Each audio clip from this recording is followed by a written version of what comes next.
When I have to calculate ROI, I do it in two parts. One is the hard cost, the other one is the soft cost.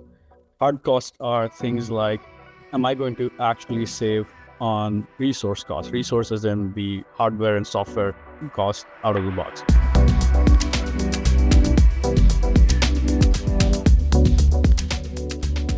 You're going to build out what are the capabilities you're looking at, what are the things or the outcomes you're trying to achieve with this, whether it's making sure your application path to production is secure or you are gaining speed to market.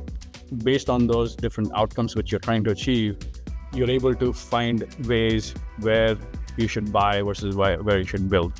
Now, the ROI discussion comes in, and the ROI from the business outcome should be looked at from the perspective of one, not just the cost, but what would it take if you do it, build it in-house? What are the capabilities you have in-house from engineering perspective versus what you might have to go hire, versus should I hire versus I can maybe buy it from a vendor as a platform capability. And that's where it also kind of aligns a little bit on towards the cost too. For example, if I am looking for a platform which gives me additional security capabilities around prioritization of how my vulnerabilities should be solved for, should I go find a security engineer who can figure this out and build it within the platform, or do I already have someone who can do that? Or is there a platform which can solve for that? All these three different types of capability question also ends up being, you can say, a line item in the ROI calculation, right? What would it take me to hire? What would be the time to take me, what time I would take to hire that person? What would be the cost of the person to hire, as well as what would be the day-to-day operation cost of managing something which we are building, versus is that capability available in the platform and what would that cost, right? And that's how you can do the ROI calculation on it.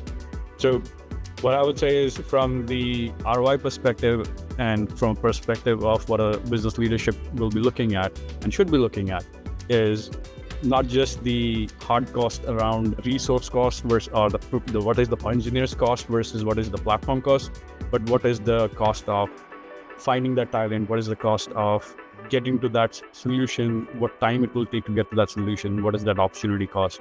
All of that comes into the play when you do the ROI calculation on buying a platform versus building it yourself. Within that as well, when you're building some aspect of the platform versus buying some aspect of the platform, those things can be put in the ROI calculation.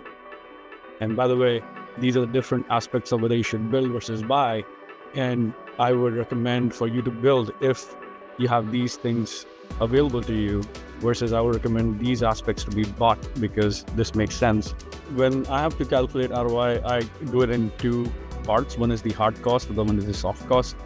Hard costs are things like, am I going to actually save on resource costs? Resources in the hardware and software cost out of the box, right? Which could mean, am I consolidating tools and the cost of tools by using this particular platform? Am I saving cost on cloud spend or hardware spend? Those are more of like hard cost, which you can put in when you're looking at the ROI of it. There's another aspect of it is the engineering resource cost. That is, you can say to an extent even that is not completely soft cost, it is kind of a combination of hard and soft cost.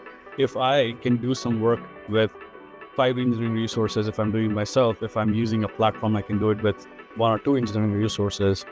That is kind of almost hard cost, which I can save on, and I can allocate those engineering resources for building the business capabilities than building a particular platform to deliver my application. And then the soft cost or pure soft cost gets into the area of like, what is my opportunity cost? If I am going to take 3 months to build something which will be available for my developers, what am I losing for this 3 months? Am I not able to gain that speed of feature for this 3 months when I'm trying to build this platform? Or if I've already built a platform, what it takes for me to continuously update and add capabilities to that platform, and what is the opportunity cost lost in that? Because if you think of it, every DevOps team, every platform engineering team is going every year and asking for budget, right? It's not that the DevOps and platform engineering team has built a platform and the team is done, and you no longer need that team. CIO does not have a budget line in their expense for them for the next year. It's not a one-time done thing. You have to continuously build on top of it, whether it's building more capabilities, whether it's continuing to just maintain and patch it from security as well as updates perspective. Those are part of the soft cost which you have to include in your ROI calculation. So that's how I would kind of build out my ROI calculations.